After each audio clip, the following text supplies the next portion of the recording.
Okay, so I don't really have the best tips in regards to isomers, but just as we know in terms of definitions, constitutional isomers have different connectivity, which means the atoms are literally just connected differently.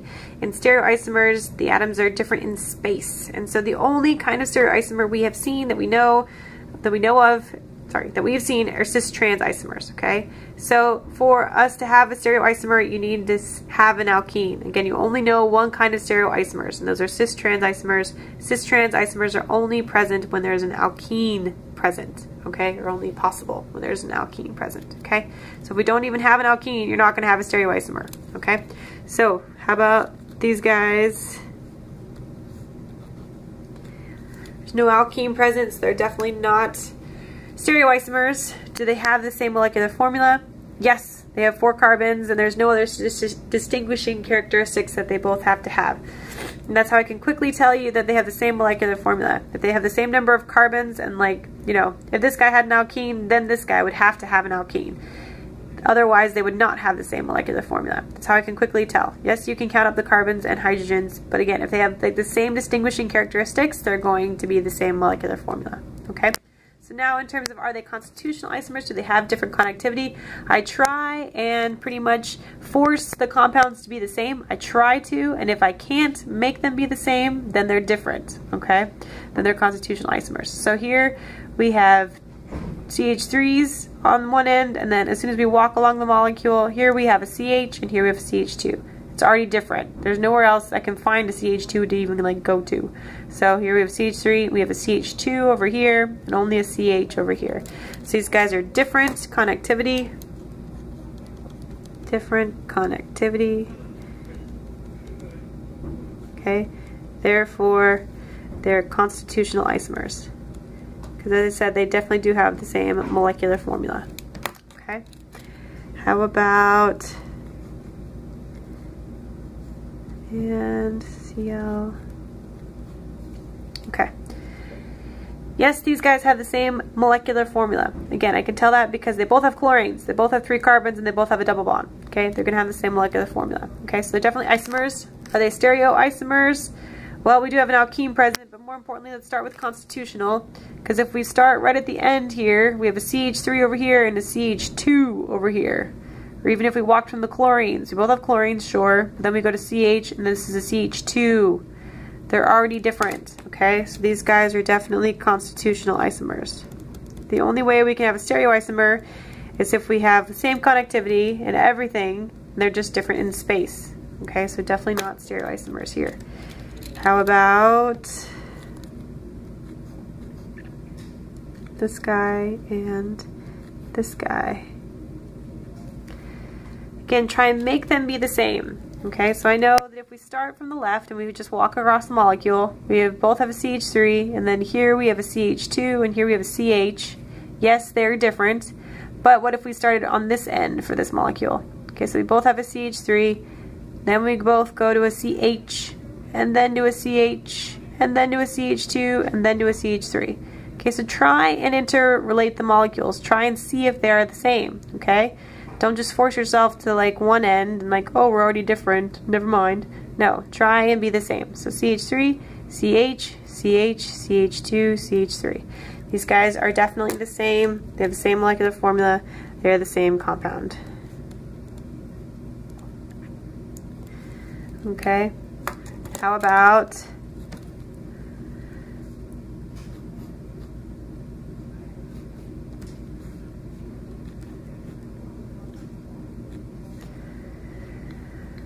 okay, so let's see. Do they have the same molecular formula? Yes, they both have the same number of carbons. They both have an alkene. Now, same connectivity. Here we go. CH3, CH, CH, CH2, CH3. Yes, same connectivity. So, again, don't worry about the orientation in space among single bonds. It's not what we care about. What we care about is a double bond. So then my tip, right, was to cut right along ways the double bond. Right along the double bond, okay? And then look what's directly bound to the double bond, Just go one step out on either end. So here's this group, one step out, here's this group. See how the line goes in between the two? Whereas here, one step out, here we have a group, and one step out, here we have the same group, okay? See how they're on the same side? and here they're across that dotted line. And so, again, these have the same molecular formula, same connectivity, but they are different in space. So these are stereoisomers, or more specifically, cis-trans isomers. Do you need to tell me which one's cis and which one's trans? No, I haven't taught you guys that yet. Okay. How about one more?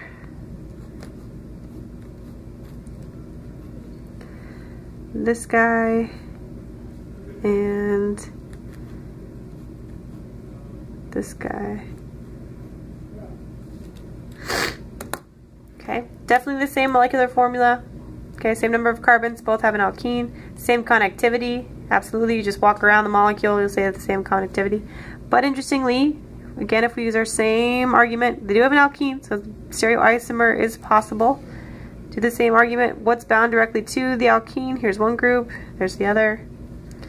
Here's one group, and here's the other. See here again, they're going across the double bond, and here they're on the same side. So again, these guys are stereoisomers.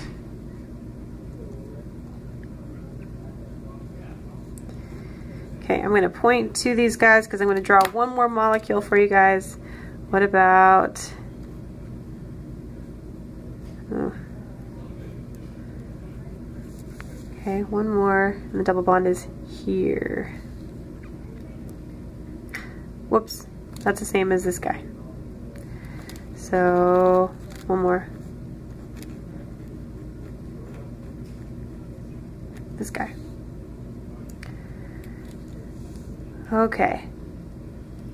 He's drawn a little funky, but do you see that here these are single bond rotations in terms of regards to this guy? Here, if we just kind of, I don't know how to describe it, but if you made this with your model kit, you would see that these were interrelated by single bond rotations. So we could like kind of bring this carbon in and pop this carbon out in terms of a single bond rotation. We don't need to break this bond in order to make this compound, right? You can see it's still a cis molecule. Still a cis molecule. Sorry, still the same in space. Here they're on the same side, and here they're on the same side. So it's just kind of like been moved over here, the double bond. But do you see if I just rotate some single bonds, I can get to that same conformation? Okay, so these guys are instead the same molecule. Same molecule. Okay, it's just simply interrelated by some single bonds. Okay. Is there anything else there? Nope. Make sure you can draw them. Okay? Make sure you can provide me with a stereoisomer, provide me with a constitutional isomer. So that was in the practice test. Okay, intermolecular forces. Okay. Wait for my camera to focus. Alright, tips. The weakest by far. Intermolecular force, the weakest. By the way, these are abbreviated IMF. The weakest by far intermolecular force is London dispersion forces, or induced dipole-dipole, or van der Waals forces, okay? These are only between nonpolar molecules. How are they stronger? More surface area, okay? Again, it's only among nonpolar molecules. Sorry, it's the main force present among nonpolar molecules. Okay, the middle in terms of the strength of intermolecular forces is the dipole-dipole, and those are among polar molecules, so you have to have a polar molecule, which yes means you have to have an electronegative atom, but just by simply saying more electronegative doesn't tell me anything. How does electronegativity affect the polarity of the molecule? You have to explain that to me. So think about the polarity of the overall molecule. And that's why we spent so much time on polarity in terms of the vector sum of the different dipole moments. And so the overall dipole moment, how is the entire molecule polar, okay? So the more polar the molecule, the stronger the intermolecular force, okay? So the only way that you're going to make this stronger is if you have a larger and more pronounced dipole, okay? And then the strongest by far, the strongest intermolecular force by far is hydrogen bonding. And so all you need for hydrogen bonding is an OH or an NH bond, okay? C double bond O is not an OH bond, okay? A C double bond O, okay? To participate in hydrogen bonding, you have to have an OH or an NH bond, okay? So I should say OR. Okay, yes, you could have both, definitely, but if you have either or, you're going to have hydrogen bonding. Okay, so which one's stronger between these two, right? I've spent that whole time in the last handout saying how, or there was handout number 2 of chapter 2, that the coordination of the hydrogen bonding network for an oxygen-hydrogen network is tighter than the nitrogen-hydrogen network. And that's because oxygen is more electronegative, so it's got a more partial negative, whereas this guy's got the more partial positive, so the interactions are stronger. Okay, whereas the NH is not as electronegative, so those interactions are not as strong. So the hydrogen bonding network between the oxygen and the hydrogen is stronger. And the way that we could also enhance these intermolecular forces is if you have more OH or NH bonds. So if you have 2 alcohols or 2 amines, okay? That's another way that we could have these stronger. Again, a C double bond O does not participate in hydrogen bonding like formal oxygen-hydrogen bonds. Yes, they can accept hydrogen bonding, but that's not the same. We're going to get to that. Okay, so a lot of people were stumped when I asked for the liquid form and force. And strongest IMF. Okay, so for instance, CH3Cl. All I was looking for here was that you can understand that this is a polar molecule. So is it going to have, like, what's the dominating intermolecular force? Is it going to be LDF? No, because it's a polar molecule. Can it have hydrogen bonding? The answer is no, because it doesn't have an OH or an NH bond. So the strongest molecular force is going to be dipole-dipole. So I just wanted you to draw that then, okay, in terms of how it would look. So how about this? If we had CH3Cl, we put it like in a little oblong type shape, and we have our little dipole going. Then we have a partial negative over here and a partial positive over here, right next to the same thing over here. So then it would be CH3Cl, again with our dipole, and again with our partial positive next to our partial negative. Okay, if you put 2 chlorines right next to each other, 2 of the chlorine right next to each other, that would be an incorrect representation of the dipole-dipole interaction. Okay, so how about this guy?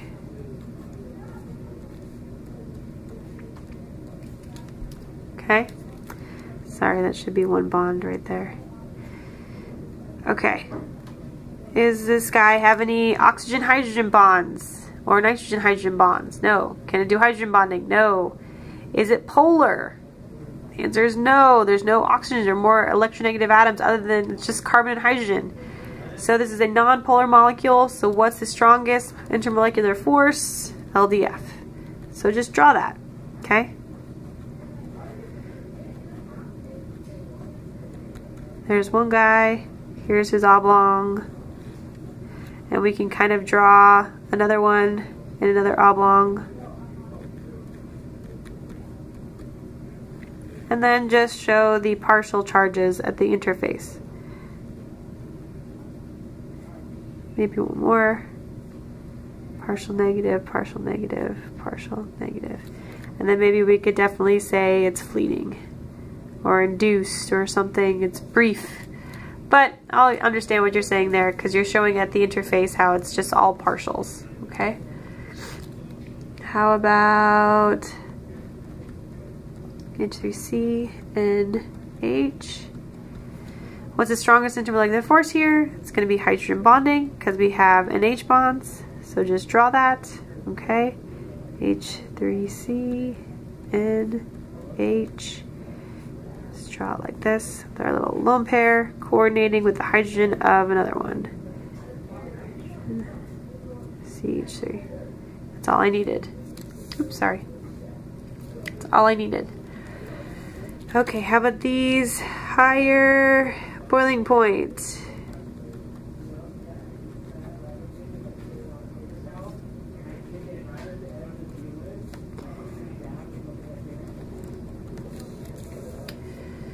Okay, again, what's the strongest intermolecular force? Hydrogen bonding. And which one of these guys is the only guys that can can hydrogen bond? It's gonna be this guy. Highest BP. I didn't tell you how to rank, so I'm gonna rank from highest to lowest. So usually I put like, yeah, I'll tell you which one's highest and which one's lowest in terms of the numbers. But here again, this has the highest BP because it can hydrogen bond. How about these two? What's the strongest intermolecular force? Can we hydrogen bond? No. We can with water, but that's not what we're talking about. We're talking about boiling point, not solubility. Okay, so what are the possible forces? You see that here we kind of have dipoles kind of canceling out, at least kind of. Okay, even if we kind of drew it maybe like this. Okay, since that was kind of a more actual thing. But even still, we could do the same thing here, and I would think that we have a more pronounced dipole though across the molecule. Okay, so I would say we have a larger dipole here, therefore more polar. Okay, so I would say stronger dipole because more polar, therefore 2. Therefore, second highest VP. Next highest. Let's write that. And then here, some dipole is here. So then that would be 3. Lowest VP. Okay. How about, need more paper.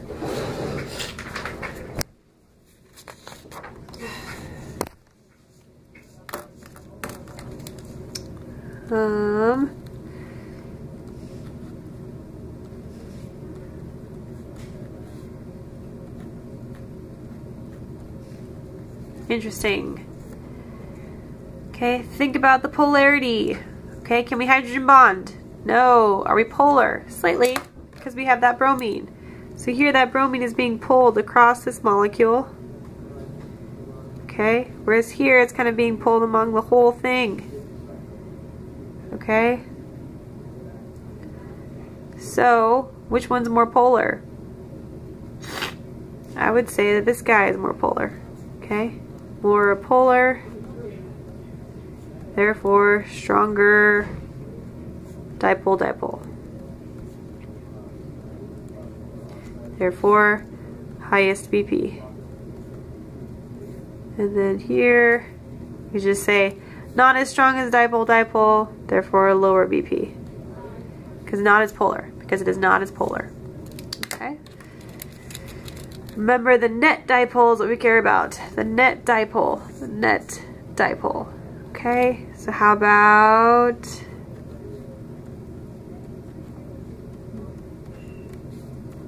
this one should be super easy. Okay, which one can hydrogen bond? This guy, highest BP, because can hydrogen bond. How about the other two? Right, this guy's definitely polar, whereas this guy's not. So we have dipole, because polar molecule, for we are 2, and here 3, non-polar, therefore only LDF, so 3, lowest VP. Okay, do I have any other good examples? How about one more? Cyclohexyl OCH3, cyclohexyl HO, and cyclohexyl OH. Okay, so again, which one can hydrogen bond? This guy. Can H bond. Therefore, we have the highest boiling point. Again, that's the strongest intermolecular force. So as soon as you can hydrogen bond, you're going to have the highest. How about these two, though? Okay. If you go back through our notes, you'll notice that double bonds to heteroatoms were more polar than single bonds. Okay. So this guy on the whole is going to be more polar. Because again, double bonds to heteroatoms were more polar than single bonds. Okay, so again, we're going to say more polar, therefore greater dipole-dipole. Okay, whereas here we were less polar, therefore smaller dipole-dipole. So 3, we're going to say lowest BP.